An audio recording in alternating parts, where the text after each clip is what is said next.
Hey Cachers, Derek here, Baker 6 Clan. Today I'm still up here in Columbia and we're going to be doing a multi on the Eclipse Coin Trail. Stay tuned. Alright, so I'm on stage 1 of this multi-cache. Now, when you go online, you have to watch a video to get the information so that you can get the decode it, because this is actually a decoder. So I've gotten the information here. Now I got to get what each of the letters mean so I can figure out where the next stage is. So let's open this up and get that information.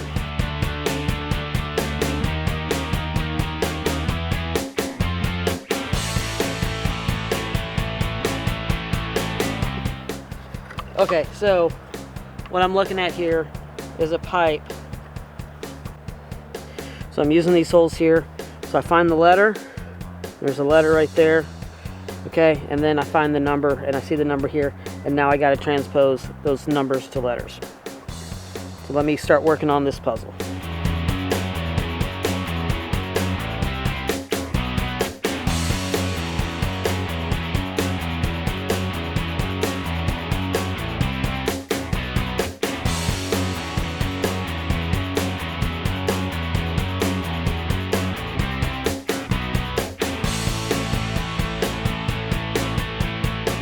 Okay, got them. Now I'm gonna enter in the coordinates into Cachely, which is my app that I use. Great app. And we're gonna see where I have to go for the next stage.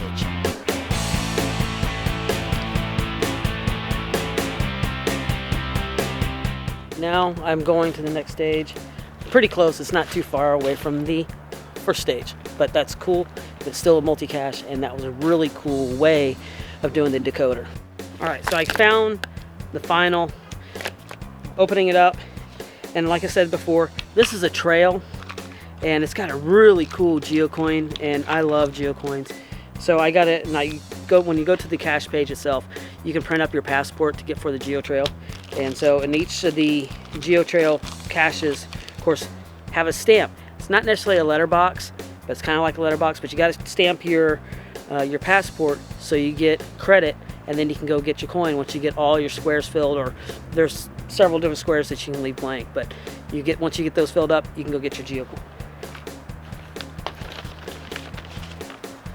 So let's stamp this one, and this one is, all right, so here's the passport, and this one is total eclipse of the star. All right, there's my first stamp on this trail. We're going to be getting one more while I'm up here in Columbia, but then I'm going to bring my family up and probably do a family caching. Pam, what a great cache. I mean, I love the puzzle part of that, trying to decode that. Also the YouTube part, really cool. Now, how did that come about? So the puzzle itself came about, another one of my dad's great ideas. Once again, some people are puzzlers, and then some people drive the puzzler to the cache. So what I'm catching is Pam is the hider and her dad is the puzzler. So absolutely. My dad loves creating these puzzles and these gadget caches. So that's exactly what he did. He heard that we were making a big trail for the eclipse as it came through Columbia. And so he made us a couple of caches, this being one of them. And this one was special because he made a special little device, and then he created a YouTube video to guide people, give them a little bit of math to do. Once they found this, they could put both together and they'd end up with the coordinates to the final, which is nearby. Yeah, and that's just really cool. I mean, I've never seen a cache that has actually used a YouTube to actually get the clues to figure out the puzzle. So it's a multi-stage before you even get to the multi-stage itself, and those are just really cool idea. I'm sure people that are watching this video go like, hey, that's actually a really cool idea.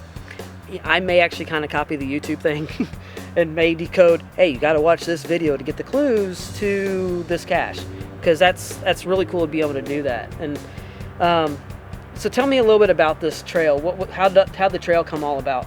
So back about a year before the eclipse was going to come through America, I started to hear about it, and Columbia was making a really big deal about it, and they wanted it to be a whole weekend with tourist events and destinations. And I pitched the city. Well, first I talked SimDeb into going in on this with me because it was a really big endeavor. But then, you know, I reached out to the city to see if they would be interested in backing it and creating a coin with us and backing the trail. And they were sure, they were all about it. They knew it would drive a lot of tourism, and that's what they wanted. So we held a big opening weekend event, and a lot of people stayed in town through Monday, which was the day of the eclipse. But that's really what drove it. And so the eclipse is, of course, it's the Eclipse coin trail. Right. And most of the caches have some sort of astronomical feel to them. You know, different, you know, either the location or the description or something in it is based on, just so we could try to tie it all together into one kind of neat theme. And that is really cool. And I love coins, and I've got to work to get in that coin. And this is just really cool. I mean, I wish I would have been up here for the event at the time, and especially up here on the day of the eclipse, because I was down in Charleston and it was cloud cover. We didn't have anything. I couldn't see it. I was so disappointed. And it would have been cool because I knew it was clear up here. Yeah, we had a great view of the eclipse. Neatest thing I've ever seen, honestly. It was phenomenal. I didn't really get all the excitement about it, and people traveling from Europe, and now I know why. I can see doing that. Yeah, that was really cool. Now, next week we're going to be doing another of the caches from this trail, and once again it's Pam, and I believe your dad came up with that one too? As well. All right, but she's the one that hides them, and that's what we're here about. So hey, if this is the first time you ever watched Behind the Cache, click that subscribe button right over here. Give me a thumbs up. Tell me about one of your trails that you've done, and I'll see you next time right here on Behind the Cache. A gadget cache on, okay, so I'm at stage 1 on this trail, or on this, I am at stage 1 on this, what's